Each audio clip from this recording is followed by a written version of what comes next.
Yeah, I got my green screen session here, and want to start off showing user libraries, explaining how the benefit behind those. Let me just start up my MarkMagic here. A lot of you, everyone should know how to fire up MarkMagic. And the first thing that you'll notice right in the middle, user library, MRK, MAG, DTA. That is the library Chuck mentioned earlier. That is a default library that comes with MarkMagic.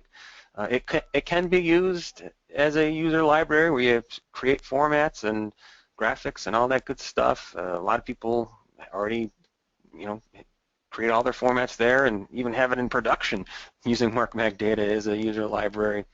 And it's a very important library in MarkMagic, and it's not recommended to actually do that. So that's where the user library comes into play. We would like you to create a library and move formats into a separate environment. And the easiest way to do that, I think, is just type the new library name right in the middle here. Create it for you right on the fly, right? Yeah, the library doesn't even have to exist on the server. So I'm just going to type in webinar 316 for the date and hit enter. And you'll see it saying, there's not even a library with that name. Create the library, yes or no? I'll just do yes. And it's creating a new MarkMagic library where you can make new formats, import new formats, labels and designs, all that. If we toggle and look, it is empty right now. We'll fix that in the next section.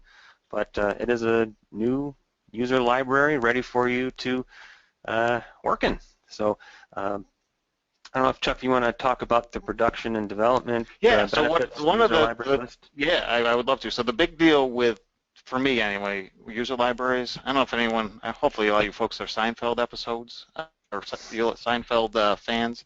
One of the episodes, George was talking about worlds colliding. You know, he had his work friends and then his friends outside of, work, and they can never get together because if they collide, it's going to be a problem. That's a user library. So you have your production user library running production, and you could have as many other user libraries as you want, but maybe have a development user library where you can make changes of formats and test those changes without affecting that other world, that production world.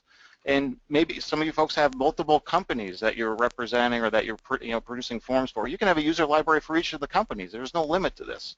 And one other feature within user libraries is that print time.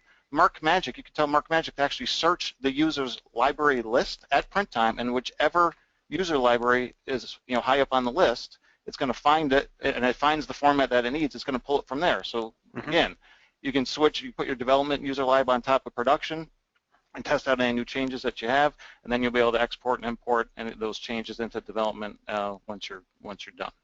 Yeah, exactly. So, and it's the idea is just you have copies of libraries in one, copies of formats in one, and copies of formats in another, and depending on which one's higher on the list, like Chuck said, it makes testing things a lot easier.